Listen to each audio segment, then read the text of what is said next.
Next on the agenda is my emotional side of things. What my emotions are like. You're a nutbag. Oh, thank you. I look at that as a good thing. I think you do whine most of the time about silly little things, and you do.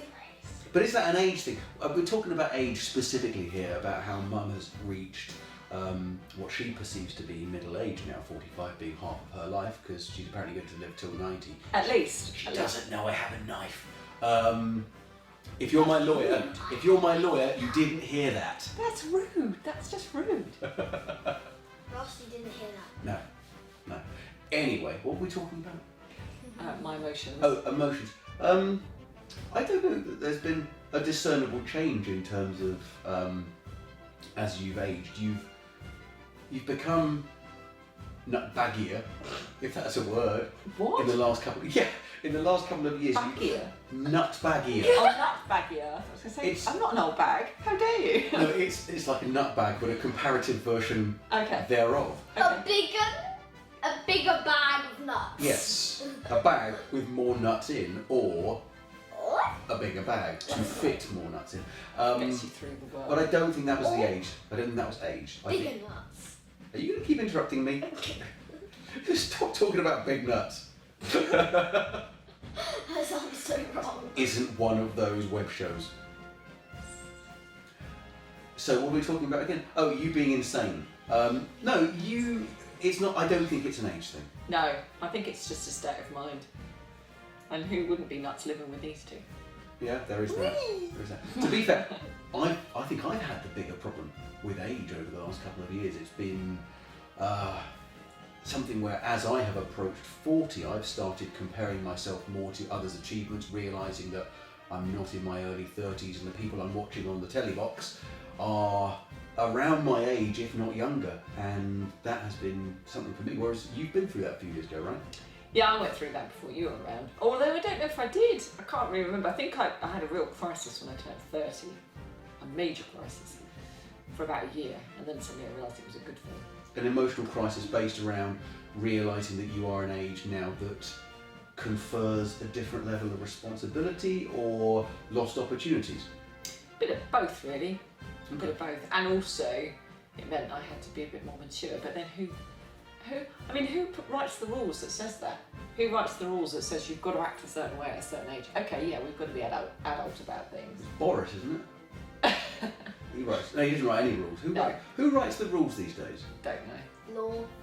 Law. And anyway. Jude Law.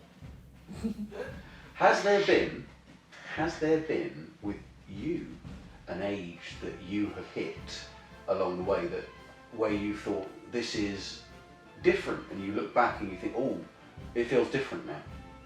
7. Really? Why 7? Because it only just hit me at 3 years. 3 years until I'm 2 digits. And that makes you feel what exactly?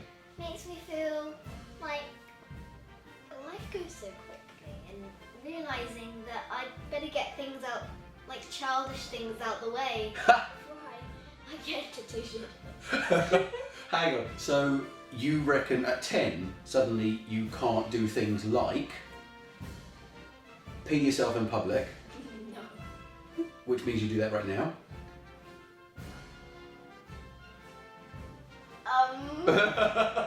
Okay, now, what sort of things do you feel that you can get away with then as a 7, 8 or potentially a 9-year-old, but you can't get away with when you're in the double digits?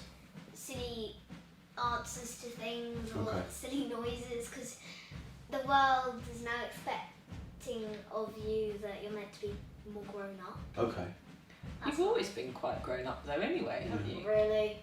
Yeah, you have your moments. Yeah. You're not always acting like him. Although that's a fair point, because she can still get away right now with that whole deal where when she's asked a question, she can muck around with it and give an answer and everything. Grace, what colour is the sky? And the answer will get sometimes is poo poo. I saw you laughing. And She rarely does that.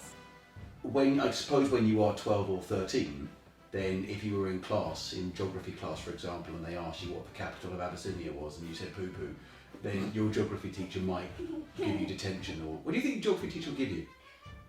It wouldn't be a pat on the back. At my next school, you get behaviour points. Once you get 5 behaviour points, you use your break time. Once you get 10 behaviour points, you lose all of your playtime, like break time and lunchtime. And once you got about once you got 15, you get detention. And you'll get a behaviour point, probably 2 behaviour points. For answering. Saying poo-poo. Yeah. Yeah, for saying that poo-poo is the capital of Abyssinia. I think that's understandable. What is the capital of Abyssinia? I don't know. Is it even a country? Probably not. I don't know. I think I outed myself as an idiot there. What was the question originally about? No. Knowledge. So in conclusion, no, Vicky hasn't changed with age, emotionally. There you go. We went into a completely different subject. We did. But that's the wonder of us. Thanks for watching Family Matters. I'm Vicky. That's Ross. This is Grace. Don't forget to give us a thumbs up and subscribe.